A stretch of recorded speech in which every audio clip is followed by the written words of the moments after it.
உங்க கட்சியில எவ்வளோ பேரை பலி கொடுத்துருக்கீங்க, நீங்களாம் வாழணும் அப்படின்னு. இன்னும் கொடுக்க போறீங்க. ஏன் ஆட்சிக்கு வரணும்னா இந்த இந்த தெய்வ செயலா? ஆமா. தெய்வ செயலை பலி கொடுத்து உங்க பாவச் செயலை வந்து கை கழுவிக்கோங்க. பேரு தான் ப்ரோ நீ ரொம்ப சீரியஸாக எங்களுக்கும் இந்த குற்றவாளிகள் இருக்காங்களே, இந்த குற்ற சம்பவத்தில் ஈடுபட்டவங்களுக்கு எங்களுக்கும் தொடர்பு இல்லை. இப்போ நமக்கு எழுதுற கேள்வி என்னன்னா, மெத்து வித்தவன் உங்க கூட தான் இருக்கும். இப்போ இந்த பொண்ணுங்க விஷயத்துல அபியூஸ் பண்ணவன் அவனும் உங்க கூடவே தான். இப்போ இடி இந்த டாஸ்மாக்ல இது பண்றவனும் உங்க கூடவே தான். அது எப்படி குற்றவாளிகள் எல்லாருமே உங்க கூடவே இருக்காங்க? இல்ல உங்க கூட வந்ததுக்கு அப்புறம் குற்றம் பண்றாங்க. இவனுக்கு உண்மை தெரிஞ்சு போச்சு, இவனை விடக்கூடாது. இன்னொரு பாயாசத்தை போட்டுற வேண்டியது. நான் என்னவோ திமுக என்ன போயிட்டு வந்து அண்ணா அறிவாலயத்தில் பின்னாடி இருக்கிற மண்டபத்தில் வந்து பாடம் எடுக்கிறாங்களா, இந்த மாதிரி குற்றங்களை செய்ய வேண்டும், கட்சியில் சேர வேண்டும், பதவி மாதிரி வந்து பயிற்சி கொடுக்குறாங்கன்னு சொல்லுங்க. நான் நம்ம குடும்பத்திலேருந்து முதல்வரை வந்து வாழ்த்தணும் அப்படின்னு போய் டான்ஸ் ஆன மாதிரி இல்லை. இவங்க எல்லாம் செட் பண்ணி அது ஒரு நிகழ்ச்சி மாதிரி தான் பண்றாங்க. நீங்க இங்க கேட்கறதுக்கு போது அப்படியே அனகபுத்தூர் போனீங்கன்னா அங்க கேட்கலாம், அந்த 1000 ரூபா நல்லா இருக்கா அப்படின்னு. எப்படி கோர்த்து விடுது காசு கொடுத்தா சியர் லீடர் மாதிரி வந்து ஜாலியாக அவங்க ஒர்க் பண்ணிட்டு வந்து போறாங்க. அந்த மாதிரி இவங்க வந்து பேமெண்ட்டுக்கு வந்து ஆடிட்டு போறாங்க. சந்தோஷமா ஆடினா அழுதுட்டே ஆடுவாங்க. இப்போ பர்ஃபார்மன்ஸ் உங்களுக்கு பிடிச்சதா இல்லையா? இப்ப நான் என்ன உங்கள்கிட்ட சொல்றது, மாண்புமிகு அமைச்சர் சேவபாபு வந்து ஒரு பெஸ்ட் ஈவென்ட் மேனேஜர் அண்ட் இவங்கலாம் வந்து பாத்தீங்கன்னா பெஸ்ட் டான்சர்ஸ். அது வந்து ஒருத்தர் எடிட் பண்ணி போட்டாரு. அதான் வந்து என்னால கண்ணில் இருந்து இருக்கும். கொஞ்சம் ஸ்பீடப் பண்ணிட்டாப்ல, இன்டு 2 ஸ்பீடப் பண்ணி தொட்டத்துல தூள் பறக்கும் டம்முடியா அதுக்கு அந்த 1000 ரூபாய் வச்சுட்டு செம்மையா இருந்தது, சூப்பரா இருந்தது, செம்ம சிங்கு. அதை நம்மால் வேற அப்படின்னு கண்ணாடியை போட்டு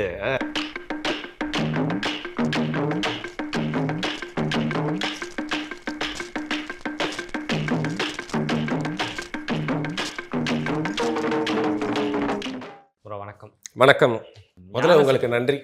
எதுக்கு இல்லை, ஒரு வழிபோக்கனுக்கும் ஒரு அரசியல் பார்வை இருக்கும் அப்படிங்கிறத புரிஞ்சு சும்மா உங்கள் ஆஃபீஸை தாண்டி போயிட்டு இருந்த என்னை கூப்பிட்டு வந்து உட்கார வச்சு என்னுடைய கருத்துக்களும் நீங்கள் கேட்குறீங்க. அதனால வருண் டாக் சார்பாக வந்து FT பாலிடிக்ஸ் தமிழுக்கு நன்றிகளும். என்னன்னா ப்ரோ, ஜேர்னலிஸ்ட் யாருமே இப்போ உண்மையை சொல்றது இல்லை. அதனால பொதுமக்களை கூப்பிட்டு நம்ம பேசிடுறது. பொதுமக்கள் சூப்பர் ப்ரோ, நான் தான் பொதுமக்கள். இப்போ என்னன்னா ப்ரோ, ஞானசேகரனுக்கு வந்து தீர்ப்பு கொடுத்துருக்காங்க மகளிர் நீதிமன்றம், அவர் வந்து குற்றவாளி அப்படின்னு. அதுலேருந்து இப்போ என்ன ஆயிடுச்சுன்னா, இப்போ இவர் குற்றவாளி சரி, அவர் யார் அந்த சார்னு ஒரு ஹேஷ்டேக்கை திருப்பி ட்ரெண்ட் பண்ண ஆரம்பிச்சிட்டாங்க. இப்போ என்னோட கேள்வி என்னென்னா, இப்போ அரக்கோணத்துலேயும் ஒரு இஷ்யூ நடக்குது. அதில் நீங்கள் என்ன மாதிரி ஸ்டெப் எடுக்க போகிறீங்க, ஏன் அதை மோட்டோவாக எடுக்க மாட்டீங்க அப்படின்றது. அடிக்க தாங்க அம்மியும் நகரம். இப்போ இந்த ஞானசேகரன் மேட்ரே வந்து பார்த்தீங்கன்னா, அதிமுக அவங்களோட மைலேஜ்க்காக அரசியல் செய்கிறதுக்கு யார் அந்த சார்ன்ற ஒரு டேர்ம் பண்ணி ஒரு டேர்ம் காயின் பண்ணி வந்து பார்த்தீங்கன்னா அது ஒரு பெரிய அரசியல் ஆக்குனாங்க. ஓப்பனாக சொல்லப்போனால் அதிமுக காரங்க மட்டுமா யூஸ் பண்ணாங்க யார் அந்த சார். எல்லாருமே யார் சார் ட்ரெண்ட் ஆயிடுச்சு இல்லை. அது ஐயோ இந்த அளவுக்கு கெட்ட பேர் வாங்கி தந்துருச்சு அப்படிங்கிறத பரவாயில்ல ஊடகங்கள், எதிர்கட்சிகள், பொதுமக்கள், சமூக வலைதளங்கள் ஒரு டிஸ்கஷனில் எழுதுறப்போ எல்லாருமே அதை பற்றி பேசினதுனால இதில் வந்து நம்ம சப்பக்கட்டு கட்டி இல்லை நம்ம கட்சியில் அவன் இருந்திருக்கான் அப்படிங்கிறனால தப்பிக்க வைக்க முடியாது. யாரை? அந்த பலிகாடு. தப்பு செஞ்ச அவன் மட்டும் இல்லாமல் தப்பு செய்ய சொல்றதுக்கு ஏதோ ஒரு சார் இருந்திருந்தா அவர் இன்னைக்கு வரைக்கும் யார் அந்த சார் தான், இன்னும் யார் அந்த சார் தான், அதற்கு கேள்விக்குறியாக தான் இருக்கு. ஞானசேகரனே ஒரு சார் என்ற பட்டத்தை பிரிட்டிஷ்ல வந்து இது கொடுப்பாங்கல்ல, சார் பட்டம். அது மாதிரி வந்து சார் ரிச்சர்ட் ஆட்டன்போரோ அது மாதிரி வந்து சார் ஞானசேகரன் அப்படின்னு இவர் தான் அந்த சார் அப்படின்னு. அவன் குற்றவாளி அப்படிங்கிறத நீதிமன்றம் சொல்றதுக்கு முன்னாடி ஊருக்கே தெரியும். இப்போ நீதிமன்றமும் அவன் குற்றவாளி அப்படிங்கிறத சொல்லிடுச்சு. நல்ல வேலை. இல்லைன்னா வந்து அவனோட லெவலுக்கு, ஏன்னா இன்னைக்கு பார்த்தீங்கன்னா இந்த ராணிப்பேட்டை மேட்டர்லேயும் அப்படி தானே, ராணிப்பேட்டை மேட்டர்லேயும் அவனும் வந்து இந்த ஞானசேகரன் மாதிரி வந்து ஒரு கேப் மாதிரி தான் போல இருக்கு. அதில் அந்த பொண்ணுக்கிட்ட என்ன கேட்குறாங்க அப்படின்னா, நீ சிரிச்சுக்கிட்டே ஏன் போயிட்டு வந்து அந்த கல்யாணத்தை பண்ணிக்கிட்ட, அந்த பொண்ணு வந்து இதுக்கு முன்னாடி கல்யாணம் பண்ணியிருக்கா, வேணுன்ட்டே தான் இப்போ போய் கல்யாணம் பண்ணிச்சான்னு தெரியாது. ஒரு வேளை அப்படியே வச்சுக்கோங்க. இன்னைக்கு ஒரு பொண்ணு என் புருஷன் வந்து டார்ச்சர் பண்ணுறான், பல பேருக்கு விருந்தாக்க பார்க்குறான், அடிக்கிறான், துன்புறுத்துறான்னு கேஸ் கொடுத்தா எடுத்துக்க மாட்டாங்களா? எல்லாம் வந்து எடுத்துக்கூடாதுன்னு சொல்லுதா? சிரிச்சுட்டே போஸ் கொடுத்துருக்கா, அதனால பை இந்தியன் பீனல் கோட் அவளுடைய கேஸை எடுத்துக்க கூடாது அப்படின்னு சொல்லியிருக்காங்க. அந்த பொண்ணோட அலிகேஷனே அதானே, ஏமாத்தி தான் கல்யாணம் பண்ணிக்கிட்டான். அப்போ கல்யாணம் பண்ணும்போது சிரிச்சுட்டு தான் இருக்க முடியும், ஆனால் அவரை பற்றி தெரியாது.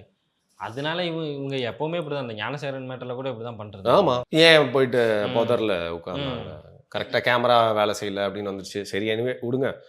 இப்போ இந்த விஷயத்துலையும் அதே மாதிரி தான் இருக்குது. நல்ல வேளை வந்து நீதிபதி ஒரு கரெக்டான ஒரு தீர்ப்பை வந்து கொடுத்துருக்காரு. இதை தங்களுடைய வெற்றியாக வந்து முதல்வர் ஒரு பெரிய இதுவாக போட்டிருக்காரு. முதல்ல குற்றங்களே நடந்துருக்கக்கூடாது. குற்றம் வந்து அது மாதிரி இப்போ இவ்வளோ பெரிய ஒரு பல்கலைக்கழகத்தில் நடந்துருக்கூடாது. உங்கள் கட்சியை சார்ந்தவன் செஞ்சிருக்கக்கூடாது. உங்கள் கட்சியை சார்ந்தவன் ஒரு முக்கியமான அமைச்சரோட நெருங்கி பழகிருக்கக்கூடாது. முக்கியமாக உங்களோட அரசியல் வாரிசு மட்டும் இல்லாமல் துணை முதல்வர் பக்கத்தில் பல ஃபோட்டோக்கள் எடுத்துருக்கூடாது. இவ்வளோ தவறுகள் நடக்க விட்டுட்டு நீதிமன்றம் நீதியை கொடுத்துருக்கு. அதை எப்படி உங்களோட வெற்றியாக நீங்கள் கொண்டாடிட்டு இருக்கீங்க அப்படின்னே வந்து புரியல. அப்படி தான் பார்க்க வேண்டியிருக்கு. அது மட்டும் இல்லாமல் இந்த ராணிப்பேட்டை மேட்டரும் வந்து திமுக அவங்களோட நன்மைக்கு இதை வந்து சரி செய்யணும் அப்படின்னு நினச்சாங்கன்னா இந்த கேஸ்லையும் துரிதமாக வந்து நடவடிக்கை எடுத்து தொடர்ந்து அந்த பெண்ணை டார்ச்சர் பண்ணாமல் அவங்க பார்த்தீங்கன்னா வீடியோவாக போட்டுட்ருக்காங்க அந்த முகத்தை மறைச்சிட்டு. அவங்க நிறைய இதில் இன்டர்வியூ கொடுத்துட்ருக்காங்க. நல்ல விஷயம் தான். ஏன்னா தனக்கான நீதியை வந்து அவங்களே முன் வந்து தேடினா தான் மற்றவங்களும் ஹெல்ப் பண்ண முடியும். அவங்களே வேணாம்னு சொல்லிட்டு பேக் அடிச்சிட்டாங்கன்னா யார் என்ன பண்ண முடியும்? தொடர்ந்து பண்ணிகிட்டு இருக்கிறது அது பாராட்டுக்குரிய விஷயம். அது யாராக இருந்தாலும் சரி, திமுகவுக்கு எதிராகவும் இல்லாமல் இல்லை அதிமுகவை சேர்ந்தவங்களை யாராவது அப்படி பண்ணியிருந்தாலும் அதற்கும் வந்து யாராவது வந்து வெளில வந்து இப்படி வந்து கமௌட் பண்ணுறாங்க, எனக்கு மாதிரி அநீதி நடந்திருக்கு அப்படின்னா அவங்க தைரியமாக அவங்க வந்து பேசணும். அப்போ தான் ஊடகங்கள் பொதுமக்கள்லாம் சப்போர்ட் பண்ணுவாங்க. எனவே இப்போ வந்து ஊடகங்களோட கண்ணிலையும் பட்டிருக்கு, எல்லாருமே பேசு பொருளாக்கியிருக்காங்க. குறிப்பாக எதிர்க்கட்சி தலைவரும் பார்த்திங்கன்னா டெய்லியை பற்றி ஒரு அறிக்கையெல்லாம் விட்டுக்கிட்டு இருக்காரு. ஸோ இதில் துரிதமாக நடவடிக்கை எடுத்து அந்த பெண்ணுக்கான நீதியை வாங்கி கொடுக்கணும். உங்கள் கட்சியில் எவ்வளோ பேரை பலி கொடுத்துருக்கீங்க, நீங்களாம் வாழணும் அப்படின்னு இன்னும் கொடுக்க போகிறீங்க. திருப்பியும் ஆட்சிக்கு வரணும்னா இந்த இந்த தெய்வ செயலா? ஆமா, தெய்வ செயலை பலி கொடுத்து உங்கள் பாவச் செயலை வந்து கை கழுவிக்கோங்க. பேரு தான் ப்ரோ நீ ரொம்ப சீரியஸாங்க. ஆளாக்குது. அப்படி ஒரு பேர் நான் வரைக்கும் கேள்விப்பட்டதும் இல்லை. இதற்கு மேலே எவனுக்கும் அந்த பேரும் வைக்கக்கூடாது அப்படிங்கிறேன் நான். இவங்க அந்த பொண்ணோட ஐடென்டிட்டியை வந்து ரிலீஸ் பண்ணிட்டே இருக்காங்க தொடர்ந்து. இந்த ராகுல்னு ஒருத்தவர் வந்து ரிலீஸ் பண்றாரு. அவர் என்ன மேடையில பேசும்போதே சொல்றாரு, அந்த பொண்ணு பணத்துக்காக தான் இந்த மாதிரி இஷ்யூ கிளப்புது. அந்த பொண்ணு கேரக்டர் அசாசினேஷன், விக்டிம் பிளேமிங். ஏற்கனவே கல்யாணம் பண்ண பையன்ட்டு இன்னும் 3 லட்ச ரூபாய் கேட்டு கேஸ் போட்டிருக்கு அப்படின்ற மாதிரி ஒரு அவங்க அந்த பாதிக்கப்பட்டவங்க சைடே ஒரு குற்றத்தை திருப்புறதுன்றது வந்து இது தொடர்ந்து நடந்துகிட்டே இருக்குது திமுகவில். இது எப்போ தான் இது மாறும்னு நினைக்கிறேன். அது இந்த ஆட்சியில் தான் அதிகமாக நம்ம பார்க்க முடியுது. இது ஒரு பேட்டர்னாகவே இருக்குல்ல. இதோட 3வது 4வது கேஸில் இது மாதிரி பார்க்குறேன் அப்படின்னு நினைக்கிறேன். குறிப்பாக அந்த பொள்ளாச்சி வழக்குலையும் இந்த மாதிரி ட்ரை பண்ணாங்க. அந்த பெண்களுடைய ஐடென்டிட்டிலாம் ரிவீல் பண்ணி கொஞ்சம் பயமுறுத்தி அந்த கேஸை ஆஃப் பண்ணலான்னு ட்ரை பண்ணாங்க. ஆனால் அவங்ககிட்ட இருந்து இவங்க கற்றுக்கிட்டாங்களா என்னன்னு தெரியல. இது தொடர்ச்சியாக வந்து பார்த்திங்கன்னா பெண்கள் சம்மந்தப்பட்ட விஷயத்தில் குறிப்பாக வந்து தங்களுடைய ஆட்சி, அதையும் தாண்டி குறிப்பாக தங்களுடைய கட்சியை சேர்ந்தவர்கள் யாராவது இதில் இன்வால்வ் ஆயிருக்காங்கன்னு தெரிஞ்சால் அவங்களோட ஐடென்டிட்டியை ரிவீல் பண்ணி, இதே மாதிரி நான் கூட ஒரு பேட்டி எடுத்திருக்கேன். ஈசிஆரில் போயிட்டு இருந்தாங்களே ஆமாம் பெண்கள், அதுலேயும் அப்படிதாங்க. அதுலேயும் அவங்களோட வீட்டுக்கு வெளில பத்திரிகையாளர்லாம் அனுப்பி ஆக்சுவலாக ஒரு 4-5 இன்சிடென்ட் இது மாதிரி நடந்துச்சு. ரொம்ப தப்பு இது. இதே திமுகவை சார்ந்தவர் ஒருத்தர் இருக்காரு, அவரோட பெண்ணுக்கே இது மாதிரி நடக்குது. பெரிய பதவியில் இல்லை, திமுக அனுதாபி வெறியன் பக்தன், திமுகவுக்கு தான் ஓடு போடுவார். அவங்க வீட்டில் இருக்க பெண்ணுக்கு இப்படி நடந்துச்சுன்னா தான் தெரியும் திமுக எவ்வளோ வந்து ஒரு கேவலமான ஒரு பேட்டர்னை வந்து செயல்படுத்திட்டு இருக்கு, இல்லை விட்டுக்கிட்டு இருக்கு அப்படின்னு. ஸோ இது வந்து தொடர்ந்து பண்ணிட்டு இருக்காங்க. சத்தியமாக நியாயமே இல்லை, இது சுத்தமாக நியாயமே இல்லை.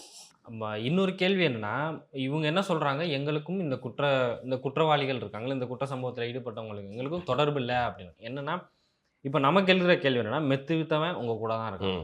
இப்போ இந்த பொண்ணுங்க விஷயத்தில் அபியூஸ் பண்ணவன் அவனும் உங்கள் கூடவே தான் இருக்கான். இப்போ இடி இந்த டாஸ்மாகில் இது பண்ணுறவனும் உங்கள் கூடவே தான். அது எப்படி குற்றவாளிகள் எல்லாருமே உங்கள் கூடவே இருக்கான், இல்லை உங்கள் கூட வந்ததுக்கப்புறம் குற்றம் பண்ணுறானா அப்படின்ற ஒரு கேள்வி வந்து நமக்கு எழுதில்ல. என்னங்க இப்படி மாட்டி விட்றீங்க அவங்கள? பவர் எங்கே இருக்கோ அங்கே வந்து பார்த்தீங்கன்னா ஒட்டுணிகள் வந்து சேரும். அது எந்த இப்போ நாளைக்கு வந்து அதிமுக ஆட்சிக்கு வந்தாலும் அந்த தலைமைக்கு சுற்றி வந்து பார்த்திங்கன்னா வந்து ஒரு ஒட்டுணிகள்லாம் சேர்ந்து ஃபர்ஸ்ட் ரிங்கு செகண்ட் ரிங்குன்னு அந்த அடுத்தடுத்த சர்க்கிள் எப்படி சம்பாரித்து செட்டில் ஆகி மக்களோட பணத்தை ஆட்டையை போடலான்னு பார்க்கும். இது வந்து எல்லா ஆட்சியிலுமே வந்து பாரபட்சம் இல்லாமல் நடக்கும். இங்கே கொஞ்சம் அல்ட்ராவாக நடக்குது.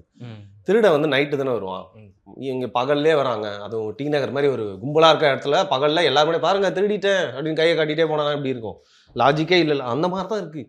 எல்லா ஆட்சியிலையும் நடக்கும் தான். எல்லாருமே கரப்டட் தான். நீங்கள் வந்து வேறு லெவலில் எங்கேயோ போகிறீங்க. நீங்கள் புதுசாக செட்டிங் பெஞ்ச் மார்க்ஸ்ன்னு சொல்லுவாங்க, அந்த மாதிரி பண்ணிட்டு போயிட்டு இருக்கீங்க. நீங்கள் சொன்ன மாதிரி மெத்து விற்கிறவன் பக்கத்தில் ஜாலியாக இருந்துக்கிட்டு இருக்கான், அவனுக்கு ஒரு போஸ்டிங் இருக்குது. இதில் இடி ரைட்டில் மாற்றவன் பற்றி பார்த்தீங்கன்னா துணை முதல்வர் எங்கே போகிறான்னு கூடயே போயிட்டு வந்துட்டு இருக்கான். படம்லாம் வர எடுக்கிறான், முக்கியமான டெண்டர்களில் கை வச்சிருக்கான், பல 1000 கோடி சம்பாரிச்சு வந்து இதென்ன ஒரு மால் கட்டுறாங்க ஈஸியாக பார்த்தா. எங்க அது மால் இல்லைங்க, இந்த ஆளோட 300 கோடி ரூபா வீடுன்ற லெவலுக்கு பெரிய கேக் மாதிரி இருக்குது அதை பார்க்குறதுக்கு. அந்த வீடு கட்டிகிட்டு இருக்கான், ஸ்விம்மிங் பூலுக்கு மேலே ஸ்விம்மிங். இந்த சார் வந்து பார்த்தீங்கன்னா வந்து அடுத்த இடத்த ஆட்டையை போட்டு வீடு கட்டுறது மட்டும் இல்லாமல் பல பெண்கள் இது மாதிரி ஏற்கனவே வந்து மிரட்டியிருக்கான். அவனும் கட்சியில் ஏதோ ஒரு பொறுப்பில் இருக்கான், போஸ்டர் அடித்து ஒட்டுறான். இப்போ இதோ இந்த தெய்வ செயல். இப்போ இது இந்த இவ்வளோ நான் என்னவோ திமுக என்ன போயிட்டு வந்து இப்போ அண்ணா அறிவாலயத்தில் பின்னாடி இருக்கிற மண்டபத்தில் வந்து பாடம் எடுக்கிறாங்களா, இந்த மாதிரி குற்றங்களை செய்ய வேண்டும், கட்சியில் சேர வேண்டும், பதவி மாதிரி வந்து பயிற்சி கொடுக்குறாங்கன்னு சொல்லுங்க. நான் இந்த மாதிரி அதிகாரத்தில் யார் இருந்தாலும் பக்கத்தில் போய் நின்றுக்கிட்டு அவங்களோட நிழலில் சம்பாதிக்கலாம்னு நினைப்பான். அந்த ஒரு மாதிரியான மனநிலை. இவங்க பாருங்க வந்து என்ன அக்கிரமம் வேணா பண்ணும் அப்படின்னு நினைக்கிறான்.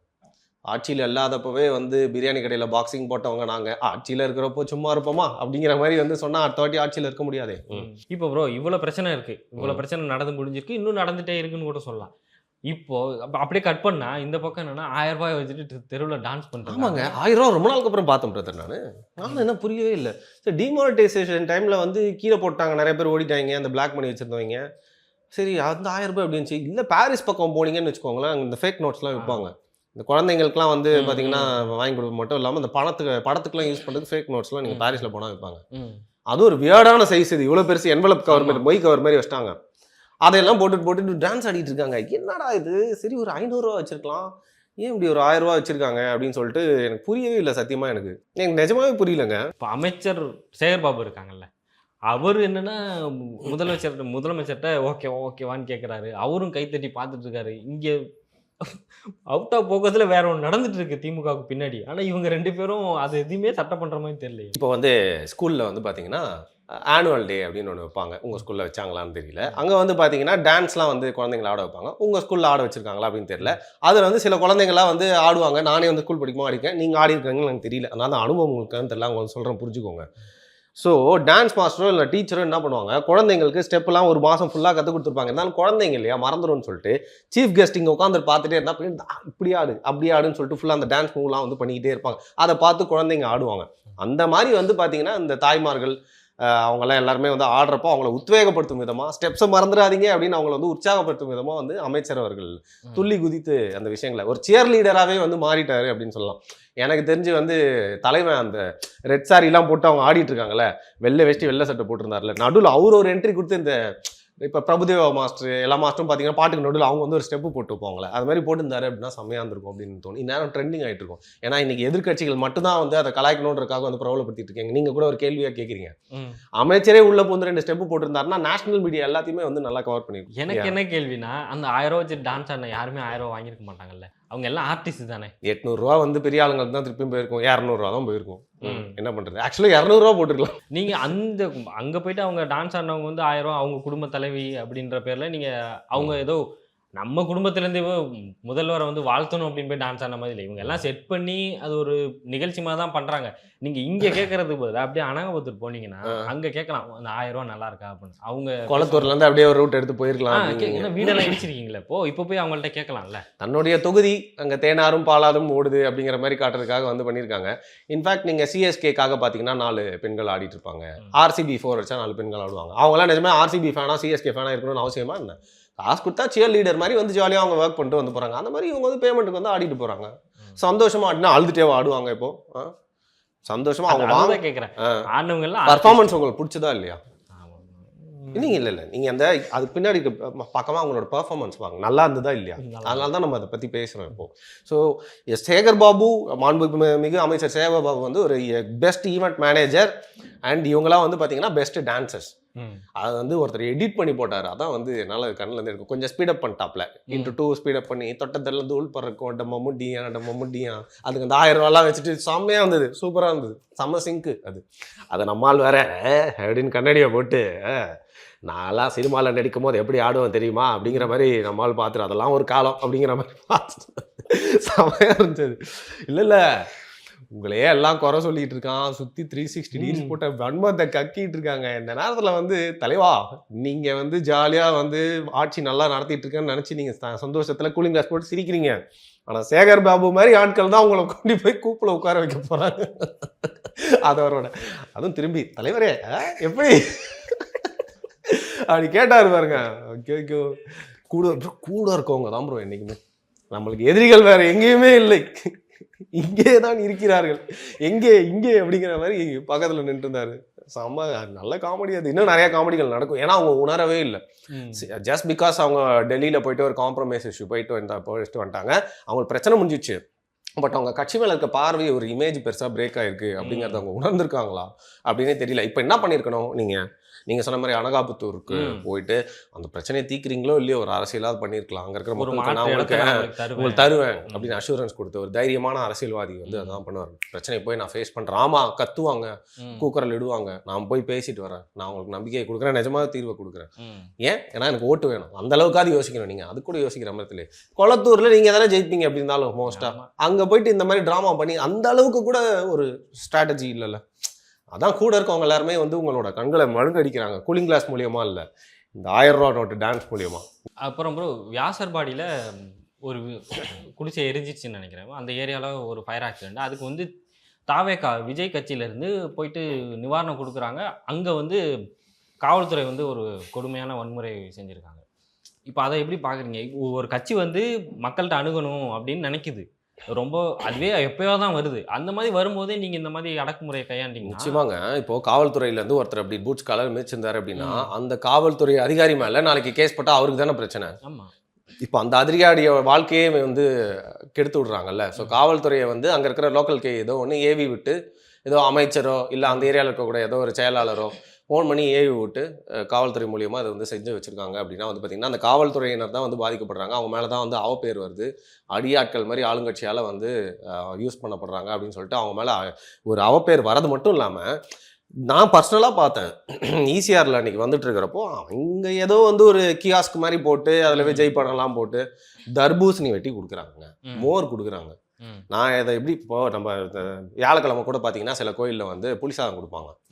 நான் என்ன பண்ணுவேன், வெக்கமே இல்லாமல் மாஸ்க் போட்டுன்னு போயிட்டு நின்றுவேன். ஏன்னா எவ்வளோ கடையில் இப்போ நீங்கள் வாங்கி சாப்பிட்டாலும் அதில் ஏதோ இந்த கோயிலில் தரத்தில் மட்டும் ஏதோ ஒரு ருசி இருக்கும். அதை வந்து அது ஒரு ஆசையாக சாப்பிடணும். அது மாதிரி யாருக்கும் ஏதோ பயன் பெறுது. அது வந்து மோர் குடிச்சிட்டு போட்டுமே, அதை குடிக்கிறவங்களாம் யார் பணக்காரன பென்ஸ்லேருந்து வந்து நிறுத்தியா குடிச்சிட்டு போகிறோம். ரோட்டில் இருக்கிற ஆயா தாத்தா பாட்டி கஷ்டப்பட்டு வேலை செய்கிறவங்க ஒரு ஆட்டோக்காரனை வந்து வாங்கி குடிச்சிட்டு போகிற தர்பூசணியை சாப்பிட்றாங்க. அதை விட்டு போகிறது தானேங்க. அதை போய் கெடுக்கிற அதன் மூலியமாக இன்னும் திமுகவுக்கு ஓட்டு போடாமல் போயிட போகிறாங்களா? அதை போயிட்டு கெடுத்து போலீஸ்காரங்களை யூஸ் பண்ணி அதை அப்படியே கலைச்சிட்டாங்கங்க. பாவம். அதெல்லாம் அந்த தர்பூசணிலாம் பாவம். அவங்க திருட்டுத்தனமாக எல்லாருக்கும் கொடுத்துட்டு போனாங்க. அவங்க அந்த திமுக மாநாட்டுக்கு அப்புறம் வந்து வாழைத்தோரணத்தை அறுத்துட்டு ஓடுவாங்களே, அந்த மாதிரி இல்லாமல் எல்லாருக்கும் கொடுத்துட்டு போனாங்க. அது பாவம். அவங்க வந்து இது வாங்கிட்டாங்க, வேஸ்ட் பண்ண கொடுக்குறாங்க. அந்த மாதிரி ஏதோ நலத்திட்ட உதவிங்க தானேங்க. பிரெட்டு அவங்களுக்கு கிடைச்சா சந்தோஷமாக தான் இருக்க போகுது. அந்த பிரெட்டுனால அவங்களோட அந்த குடிசை எறிஞ்ச பிரச்சனை தீரவா போகுது. ஏதோ ஒரு வேலைக்கு அவங்க சந்தோஷமாக சாப்பிட்டு இருந்துட்டு போகிறாங்க. அதை போய் கெடுத்து விடுறது மட்டும் இல்லாமல் அதில் வர பெண்களை வந்து நீங்கள் எட்டி வச்சிருக்கீங்க, கர்ப்பிணி பெண்ணை எட்டி வச்சிருக்காங்க அப்படின்ட்டு சொல்கிறாங்க. எந்த அளவுக்கு உண்மைன்னு தெரியல. அப்படிலாம் தான் ரொம்ப பெண்களை ரொம்ப கொடுமையாக கையாண்டாங்க. இன்னொரு பக்கம் நம்ம ஏற்கனவே சொன்ன மாதிரி அரசியலாக பார்த்தீங்கன்னா நீங்கள் விஜய்க்கு ஒரு பெரிய மைலேஜ் ஏற்படுத்துகிற மாதிரி தானே. விஜய் ஃபர்ஸ்ட் சீன்லேருந்தே எல்லாருமே அடிச்சுனே இருக்காருன்னா சும்மா அடிச்சுனே இருக்கான்னு சொல்லிட்டு படத்தை பார்க்க மாட்டோம். விஜய் வந்து 4 அடி வாங்கிட்டா நம்மளுக்கு அவர் மேலே பராமரிச்சு பரிதாபம் வருது இல்லை, அதை தான் நீங்கள் பண்ணி விட்றீங்க. இப்போ ஒரு பில்டப் சீனை நீங்களே, ஏன்னா ஏற்கனவே ஒரு சினிமா ஸ்டார் அவர். ஆமாம், அவரே எல்லாம் சினிமா தரமாக தான் பார்த்துட்டு இருக்காரு இப்போ வரைக்கும். நீங்கள் அவருக்கு ஒரு நல்ல சினிமேட்டிக்கான ஒரு சீனை வந்து ஏற்பாடு பண்ணி தரீங்க. அதாவது சாதா வெறியில் வெற்றிக்காக ஒர்க் பண்ணிட்டு இருந்த தாவைக்காவினர் இனிமேல் பார்த்தீங்கன்னா கொடூர வெறியில் ட்ராமாட்டிக் எஃபெக்ட் நீங்கள் கொடுத்து விட்டதுனால ஓஹோ ஓ அப்படின்னு சொல்லிட்டு ஒர்க் பண்ண ஆரம்பிப்பாங்க. அதற்கான அடித்தளத்தை தான் போட்டு தரீங்க. இந்த வகையில் உங்களுக்கு ஹெல்ப் பண்ண போகுதுன்னே தெரியவே இல்லை. இப்போ இந்த நிவாரணம் கொடுக்குறதுனால திமுகவுக்கு என்ன பாதிப்பு ஏற்படணும்? இந்த மாதிரி ஒரு காட்டு களத்தில் இறங்கி செயல்படுறாங்கல்ல. இப்போ இன்னும் 10 மாதம் ஒரு வரப்போகுது எலெக்ஷன் வேலைக்காக முடிக்க விட்டுட்டு இருக்க இந்த நேரத்தில் வந்து பார்த்தீங்கன்னா அந்த இடி ரைட் மூலியமாக ஒரு தேவை ஏற்பட்டிருக்கு. நம்ம ஜெயிப்போமா மாட்டோமா, நம்மளுக்கு சீட்டு கிடைக்குமா கிடைக்காதா, என்ன நம்மளும் ஏதாவது பிரச்சனை மாட்டிப்போமா அப்படின்னு குழப்ப நிலையில் வந்து களத்தில் இறங்கி வேலை செய்கிறதுக்கு ஒரு 4-5 வருஷமாக வந்து சம்பாரிச்சுட்டே சோம்பலில் இருக்கிறதுனால வந்து திமுகவினர் எல்லாருமே வந்து தொப்பையை வளர்த்துட்டு உட்காந்துட்டு இருக்காங்க. களத்தில் இறங்கி ஏமா வேலை செய்யணும்னு நினைப்பான். அது உண்மையாக மக்களுக்காக செய்யணும்னு நினைக்கிறானோ இல்லையோ, ஜெயிக்கணும்னு செய்கிறவன் தான் நினைப்பான். அதோ அதிமுக காரணம் இல்லை விஜய் கட்சியை சேர்ந்தவங்களோ இல்லை நாம் தமிழர் கட்சி தம்பிகளோ ஒரு இடத்துல செஞ்சுட்டு இருக்காங்க. அந்த வகையில் நீங்கள் அவங்க செஞ்சுட்டு இருக்காங்கன்ற பட்சத்தில் அது உங்களுக்கு பார்த்தோன்னே ஒரு இன்செக்யூரிட்டி ஏற்படுது.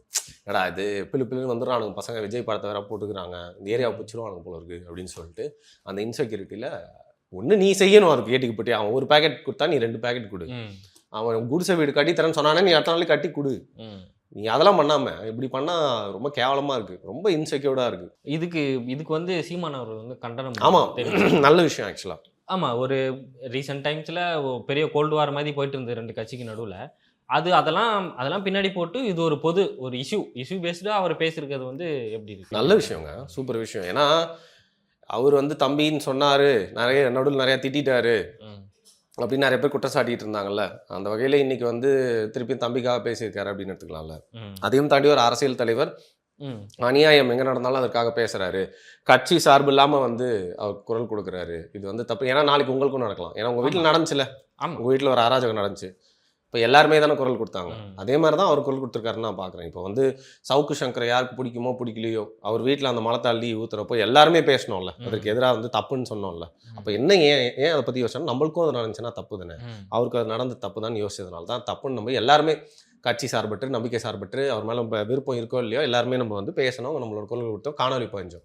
அதே மாதிரி ஒரு நியாயமான ஒரு எதிர்ப்பு குரல் கொடுத்துருக்காரு. ரொம்ப பாராட்டத்தக்க ஒரு விஷயம். இது சீமான் மேலே மதிப்பு தான் வந்து கூடும் அந்த விஷயத்தினால. உங்கள் நேரத்துக்கும் உங்கள் பதிலுக்கும் ரொம்ப நன்றி. வாய்ப்புக்கு நன்றி.